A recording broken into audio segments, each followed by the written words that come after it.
আজকে আপনাদের সাথে চায়ের রেসিপি শেয়ার করব। আমি সাধারণ যেভাবে ঘরে বসে চা বানিয়ে খাই সেটাই আপনাদের সাথে শেয়ার করব। একটা প্যান বসিয়ে দিলাম চুলার উপরে, দিয়ে দিলাম পানি পরিমাণ মতো 4 কাপ পরিমাণ, দিয়ে দিলাম দুইটা তেজপাতা দিয়ে দিলাম, দিয়ে দেবো একটা এলাচ দেওয়ার পর পানিটাকে ভালো করে ফুটিয়ে নেব যতক্ষণ না তেজপাতা এলাচের ফ্লেভারটা পানির সাথে মিশে যায়। তারপরে দিয়ে দিলাম চা পাতা দিয়ে সুন্দর করে ফুটিয়ে নেব, জাল করে নেওয়ার পরে আমি এখন দিয়ে দেব 3 টেবিল চামচ চিনি।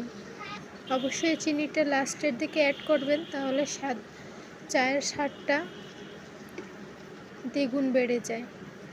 এই যে আমি এখন অ্যাড করে দিলাম 3 চামচ চিনি, দিয়ে এখন আবার ভালো করে চাটাকে ফুটিয়ে নেব।